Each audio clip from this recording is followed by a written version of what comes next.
Collapse is evident. No one will deny that there is a collapse about to take place.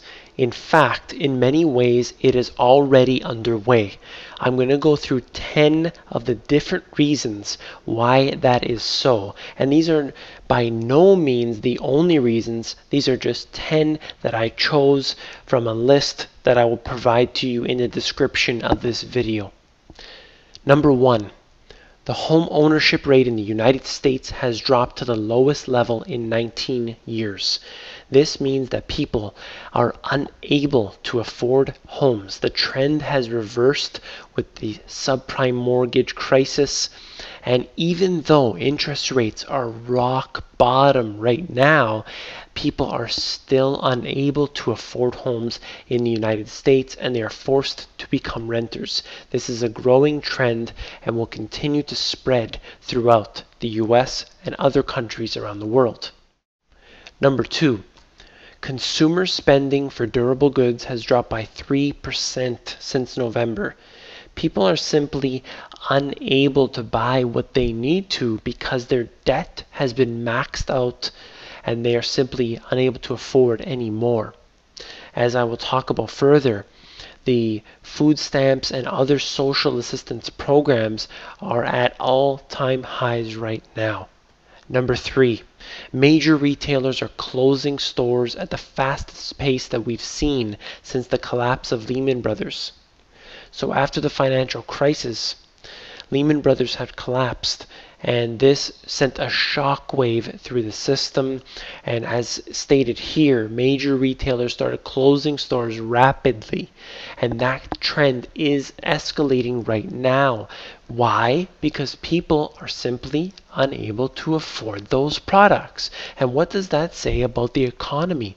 That it is drying up very rapidly. Number 4. According to the Bureau of Labor Statistics, 20% of all families in the United States do not have a single member that is employed. That means that 1 out of 5 homes have nobody employed in them. That is an extreme number, showing the poverty that is spreading across the United States like wildfire.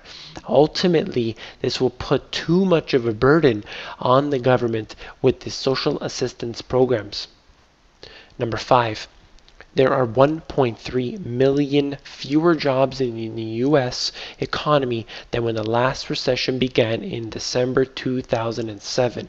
And that is at the same time the U.S. having a growing population. So you have fewer jobs. At the same time, you have growing population. There's a major disparity that's occurring right here, and you can see that without a doubt. According to a new report from the National Employment Law Project, the quality of the jobs that are being quote-unquote created since the end of the last recession does not match the quality of the jobs lost during the last recession. So what are they doing? As I've talked about many times before, they're hiring part-time workers, they're giving them less hours, and now with Obamacare, the small business owners are simply going for the part-time employees instead of the full-time so that they don't have to pay out on Obamacare. So this is what's happening here. The jobs are not being replenished. Many people are forced to take on 2 and 3 jobs, whereas they can skew the numbers doing this. So this is really a fallacy. After adjusting for inflation, men who work full-time in America today make less money than men who worked full-time in America 40 years ago. Now, only a few decades ago, 2 people did not need to work to support that home, yet that is the case for most families today, and they can barely scrape by. Many things have changed since then. The inflation rates are dramatically higher than they were, despite what the numbers are showing us, because energy prices have risen, food prices have risen, and it does not correspond to the wages that people are getting today. Number 8, 62% of all Americans make $20 or less an hour at this point.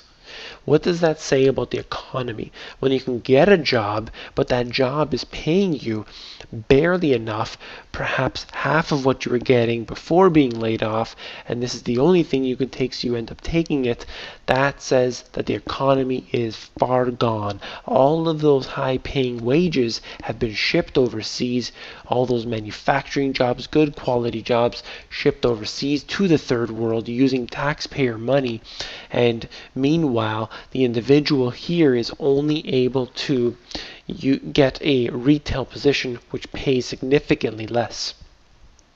Number 9, 69% of the federal budget is spent either on entitlements or on welfare programs. Something that I make clear in my book is that they will have to reform the entitlement programs such as Social Security and Medicare, Medicaid, these type of things. If they do not, they're going to have to go bankrupt.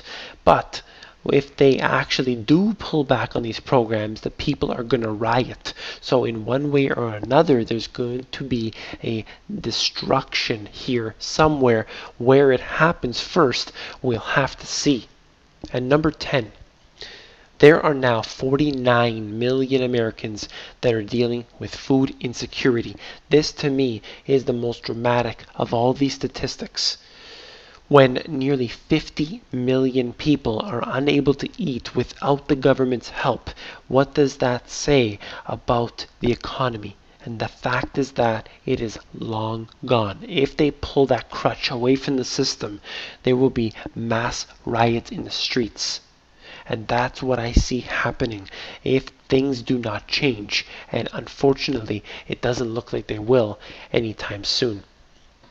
I hope you enjoyed this video. Please give me a thumbs up to signal that you would like more of this kind of video. And don't forget to get onto the Money GPS Insiders. That's where I can give out more information like this through the email system. And I will see you all on there.